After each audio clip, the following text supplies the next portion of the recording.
Finally আজকে আমি আমাদের নতুন বাসার হোম ট্যুর নিয়ে চলে আসলাম। তো সম্পূর্ণ বাসাটাই আমি আজকে দেখাবো আপনাদের। তো চলুন আপনারা সাথে থাকেন। হ্যালো এভরিওয়ান, আসসালামু আলাইকুম। চলে আসলাম নতুন আরও একটির ব্লগ নিয়ে। তো আজকের সম্পূর্ণ ব্লগটা হচ্ছে আমার হোম ট্যুরের। তো ফ্ল্যাটে ঢুকতেই প্রথমে হচ্ছে বড় স্পেসের একটা ড্রয়িং রুম। তো ড্রয়িং রুমেই কিন্তু দুইটা বেড একদম অ্যাটাচড করা। এখানে অনেকেই একসাথে থাকা যাবে এরকম। তো সাথে আছে একটা টিভি, ওয়াইফাই কানেকশন তো আছেই, আর লাইটও আছে বেশ কয়েকটা। সামনেই ঘেটে ঢুকতেই কিন্তু একটা শু র্যাক আছে, সেখানে সবাই জুতো রাখতে পারবেন।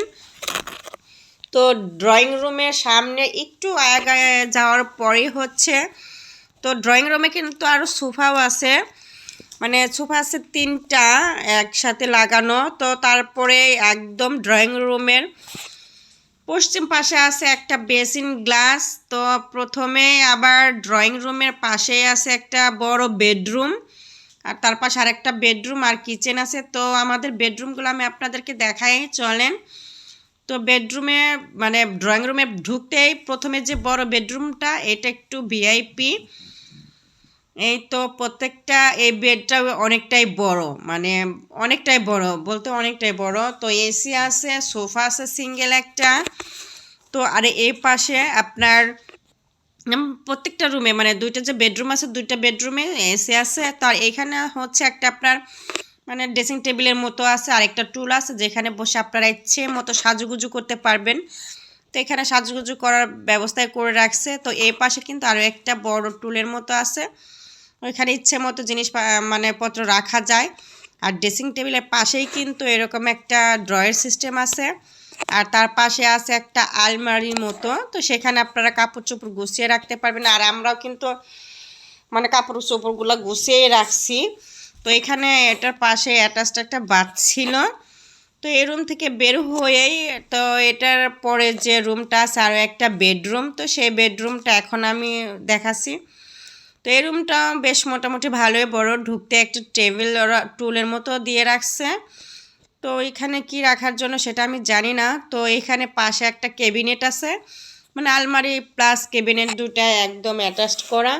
তো এখানে যারা আসে তারাই আসলে কাপড়, ব্যাগ প্রয়োজনীয় যে অ্যাক্সেসরিজ থাকে সেগুলো রাখে। তো এই রুমে কিন্তু একটা সোফা আছে সিঙ্গেল। তো অনেক বড় একটা বেড তো আছেই, সাথে এসিও আছে। তো এইখানে বেডটা অনেক বড়, 4-5 জন শোয়া যাবে এরকম। তো এই রুম থেকে আবার এসির যে রিমোটটা সেটাও কিন্তু এই পাশে দিয়ে রাখছে। আর এখানে হচ্ছে যেহেতু আমরা আসি ভাড়া দিতেই হবে, সেজন্য আমরা এখানে কিন্তু ফ্যান আর এসি দুটোই ছেড়ে রাখছি। এরকম একটা অবস্থা, বাঙালি বলে কথা, অতটা হিসাব করব না, টাকা দিয়ে থাকবো, এর জন্য এরকম করেই সবাই। আর ভিডিওর মাঝে আপনাদের একটা কথা বলে রাখি, এটা কিন্তু আমাদের কোনো বাসা না, নিজস্ব কোনো বাসা না। আমরা যে কিছুদিন আগে কক্সবাজার গেছিলাম, আমরা যে হোটেলে ছিলাম সেই হোটেলের রুম ট্যুর এটা, ঠিক আছে। তো হোটেলের প্রত্যেকের দিনের ভাড়া ছিল প্রায় 4,000-এর মতো। তো এখানে আমরা একটা ফ্রিজও নিয়েছিলাম, যেহেতু আমরা ফ্যামিলি আসছি, ফ্রিজ লাগবে। আর রাইস কুকার নিয়ে আসছে, আমরা সবাই রান্না করেছি। কিচেন ছিল এটার পাশে। তো কিচেনটা আমরা নিজের একদম বাসার মতো ব্যবহার করতে পারছি।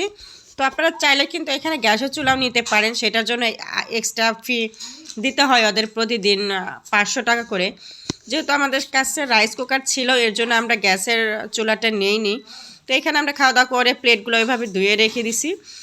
আর এই পাশে ড্রয়িং রুমের একদম পশ্চিম পাশে কিন্তু একটা বারান্দা আছে, অনেক সুন্দর বারান্দা। তো রাত ছিল, অন্ধকার, এই জন্য আর বারান্দাটার দিকে গেলাম না আমি। তো এই ছিল আজকের আমাদের রুম ট্যুর, আমাদের হোটেল রুমের রুম ট্যুর। তো কেমন লাগলো আজকে ভিডিওটা সবাই একটু কমেন্ট করে জানাবেন, আর সবাই আমার সাথে থাকবেন, সবাই ভালো থাকবেন। আজকের মতো এই পর্যন্ত, আসসালামু আলাইকুম, আল্লাহ হাফেজ।